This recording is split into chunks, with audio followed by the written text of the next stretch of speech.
So for those of you who can now hear me, I'm Ayaz Akhtar, and joining me is Scott Cohen and Shonil Kolakar from Samsung. They're here to show us their latest TVs and laptops. First, let's start off with the laptops. Shonil, what do we got here? We have the Samsung Galaxy Flex Alpha, correct? It's called the Galaxy Book Flex Alpha. Thank you. Which is a variant of the Galaxy computing lineup. And then we also have the Galaxy Chromebook that we announced. Really excited about both of these devices. Now, the Alpha is actually a really low-cost PC. Can you tell me a little bit more about it?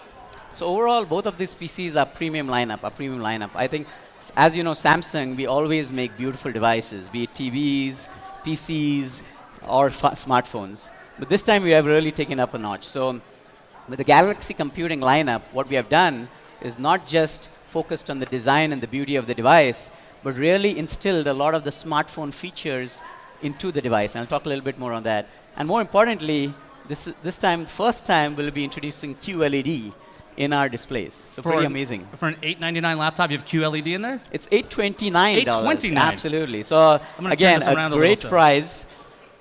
And again, this is part of the variant. We already announced the Galaxy Book Flex and the Galaxy Book Ion late last year. And we're adding this variant to make it a lot more affordable for some of the consumers who want a premium laptop experience. It's light, but it's slipping. I don't want to drop it. OK, here we go. OK, so what kind of smartphone features have you built in to this new device? So the Galaxy computing lineup, what we have done is we have really focused not just the productivity, which of course PCs and laptops need to have, but the mobility features as well and the connectivity features. And what I mean by that is really involving some smartphone features such as smart charging. You need to charge it in a jiffy. Or long battery life. Like this one lasts for 17 hours. And a Galaxy Book Flex and Ion, they last for more than 20 hours. So you don't have to plug in your computer all the time. And the most exciting feature that we have launched in the Galaxy computing lineup is wireless power share. So you can actually keep your phone right here on the touchpad, and it wirelessly charges because you always have a battery with you when you go. So it's on the touchpad, but not on the sides here? It's just located right there. So you'd have to sacrifice your touchpad if you want to charge something. Yeah, absolutely. So usually, if you're out of battery on your phone, you would just put it on the touchpad and wirelessly start charging on the Galaxy Book Flex. How fast can it charge using this wireless technology? So we're using the regular fast charging capability that Samsung is known for. So it's extremely fast. We are running a live test on it, so I'll give you more information in days to come. OK, so we've got the Flex Alpha, but we have to talk about that Chromebook because it's beautiful, it's red, it's fancy, it's slim. It's part of Intel's Project Athena specification. Let's put that into the spotlight. Oh, sorry, it's taking your phone from you. Absolutely. So let's swap these out. It is, like you hit it on the nail, right? This is an absolutely gorgeous device. It's a Galaxy Chromebook lineup. Again, what we have done here is made the world's thinnest Samsung Chromebook. And it's less than $1,000. Not only that, for the first time, we have a 4K UHD display screen on a Chromebook. And it will support HDR 400 in the coming months. It's absolutely gorgeous. It's 2-in-1, gives you the flexibility, and it also has a camera where you can take world pictures out there. Yeah, I mean, I really, really love the styling on this device because you didn't just go with the red outside. You got red on the front. This is anodized aluminum? This is aluminum. More importantly, you talked about the Fiesta red color. I mean, this is going to be the hottest product, hottest PC out there in the market when we launch it. I guarantee you. And that's why I don't call it Fiesta red. I call it Caliente, the hot color out there. That's pretty bad. I'll give you that. But I mean, it matches CNET red, which is always good. And I love the color red. Not only that, so I talked about thinness. So again, it's 9.9 millimeters thin. But more importantly, it's very robust. And it's very, very durable. So again, Samsung makes quality products. It's not flimsy. It's right there, solid in your hand. And it has the latest Intel processor, 10th generation Intel processor. It's loaded with features. You mind if I do the flex test? Oh, yeah. Good. I'm going to do the flex test and see how sturdy this is. So, excuse me for a second. Trying to twist it? Trying to twist it. That's sturdy. It is. It is a well-made product. I mean, it better be for the price tag, I will say. But this is a part of Intel's Project Athena, and they have some really high specs when it comes to what laptops can have that. And the fact that a Chromebook has that, so it's got an Intel processor, it's got, I believe, over 9 hours of workable life, they were claiming. Instant on. Instant on. So like instant on, instant boot. It's off. Again. And it's back within less than a second. know if you could see that. So I'm going to close this, open that. Within a second, it's back and ready to go. So if you have no time, like I do, this is freaking fantastic. I think that's a really important part. It is. And it's about, what is it, 2 pounds, 2.5 pounds? It's it's about 2.2 pounds. So 2.2 pounds. Yeah. Just sturdy as heck. More importantly, of course, like, it comes with Chrome OS. We worked very closely with Google and collaborated on this. So when we launch it, it'll have Google Assistant, it'll have Google Drive, so you can basically seamlessly take all your files together. The goal of this product is it has to be mobile, it has to be work like a workhorse, but you don't have to be tied to a desk while doing it. So again, mobility, productivity, and connectivity. Now, with all these specs, this costs about, what again? It's $999. $999 for a Chromebook. Now, Chromebooks are usually thought of as very affordable, and it's because of their somewhat limited operating system, because sure, you can run Android apps on it, and a lot of stuff is web only. There are some offline uses to Chromebooks, but how do you think the market's going to respond to a $1,000 Chromebook? Because we've seen that before. Google's done that to moderate success, to say. I think that's being really kind to Google. How do you think this is going to fare in the market when you've got your own Windows machine costs less at $829? Now, it might not be as sleek as this, but it's a full-fledged Windows machine. A fair question. I think what we are really excited about was Samsung was one of the first companies, in fact, the first company to launch premium Chromebooks out there in the market. And we feel like just because you're using a Chromebook, why shouldn't you experience the beauty and the design and the best PC out there? Google will definitely take offense to your statement that it's a less performing OS. We believe collaboratively working with Google, it has a lot of features and it has a lot of capabilities that you can replace a Windows platform as well. Now, having said that, we are offering a choice to the consumers, right? If you want a Windows PC, we have the best Galaxy Book Flex, which will have the latest and greatest. And if you want a Chromebook, especially the young generation who has grown up with Chromebooks in the high school and they're getting into the workforce, they want a beautiful Chromebook. And that's what this does too. When it comes to Chrome OS and Android and that whole thing working together, I've talked to Google about that a number of times. Like, when is this going to really be awesome? And I think it's getting there. And it's getting there. For example, they just have had Linux apps now working on there, right? So you can have a lot of apps now working on Chrome. So again, it's a journey, and we are with Google in that journey as well. Now, this has a beautiful screen, and talking about beautiful screens, let's talk a little bit about televisions. Because Samsung had what I thought was it's one of the stranger things I've seen at this conference. I've been going here for about 13 years now. And I want to talk about the Cero TV with you, Scott. Yes. This is a 43-inch television that rotates, correct? That's correct. It rotates from landscape to portrait, so it'll show TV this way, and rotating your phone will actually rotate the screen itself so it can be in landscape. So when I've seen the video of this, and I've been staring at this for a while, and I was like, there's no way this is coming to market. But that's not true, is it? No, this is already available in Asia, and we are bringing it to the U.S. And, it's the right time as people are using their televisions differently. People consume content differently, and content is created differently. In fact, much content is created with a mobile phone, and many people shooting videos are shooting this way. And when you show a portrait video on a TV in landscape, it's a sliver in the center. It's a waste of screen. So, this is about a 6-inch screen.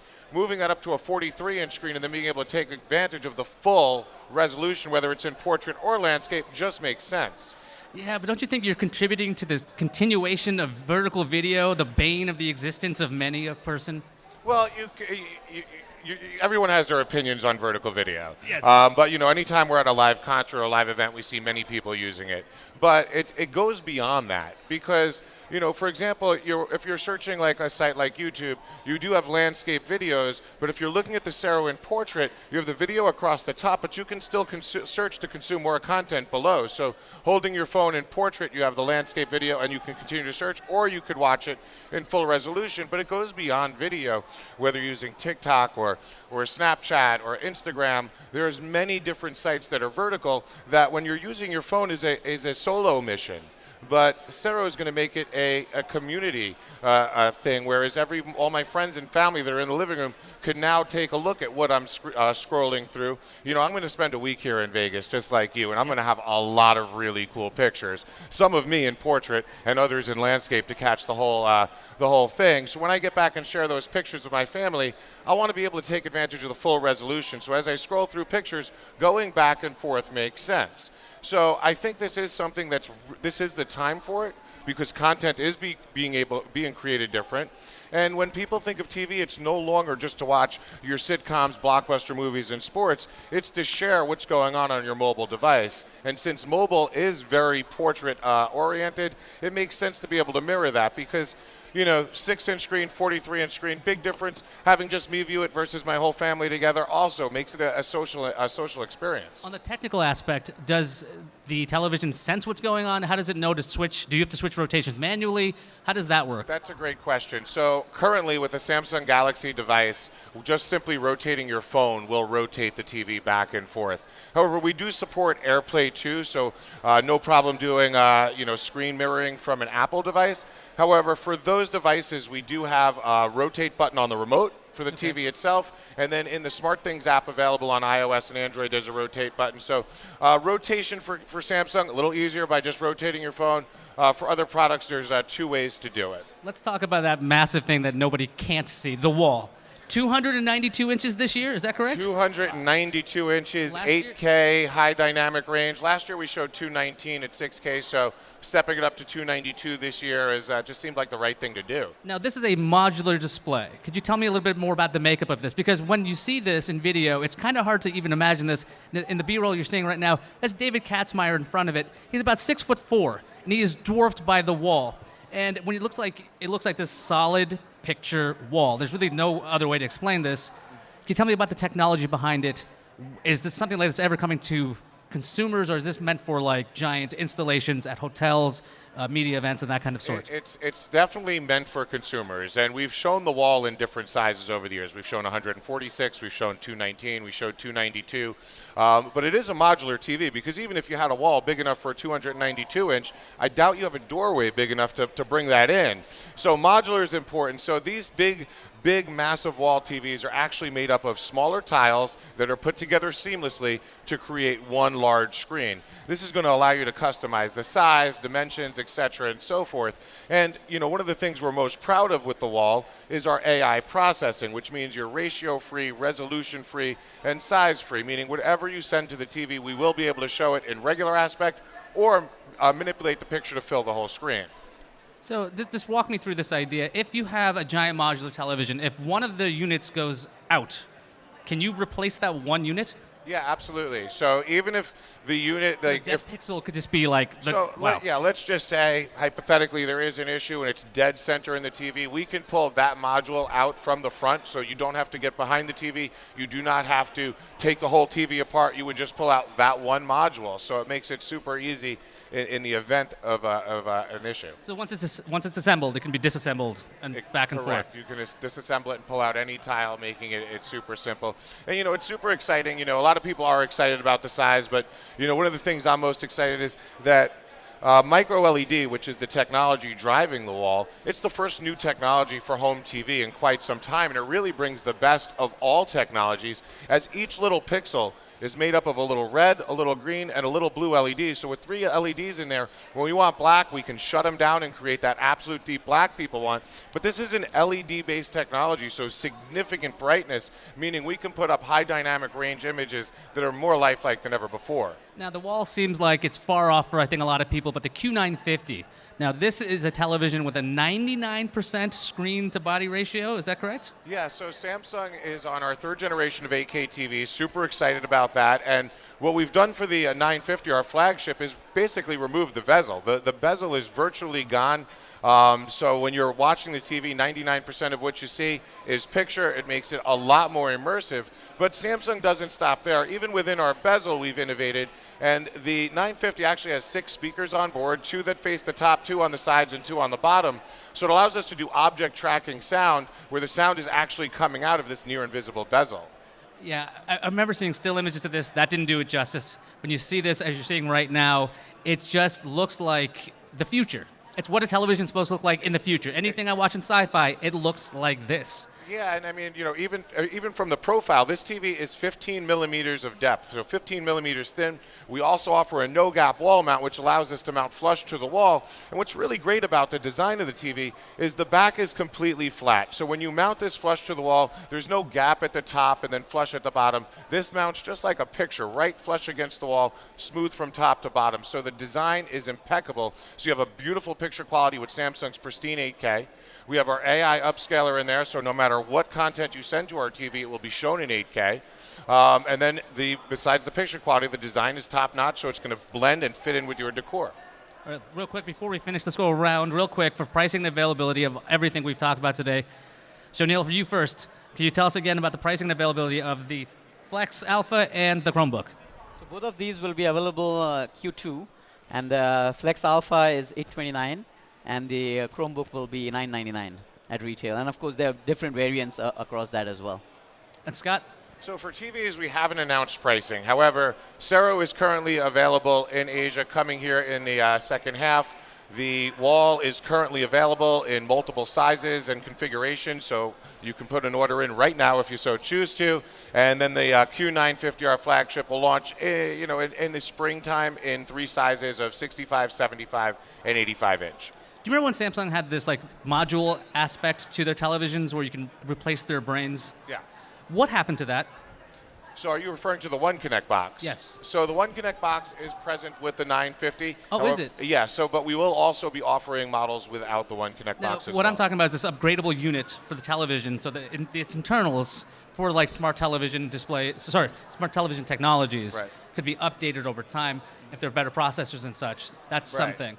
Because it makes that TV, that investment, a little bit easier to swallow if you can actually change the brains of it, right? Right. So although Samsung is not talking about the upgrade path currently during this time, what I can tell you is the way we've gotten that TV down to 15 millimeters is by moving more of those electronics into the One Connect box, which has been made smaller this year, so it'll be easier to place.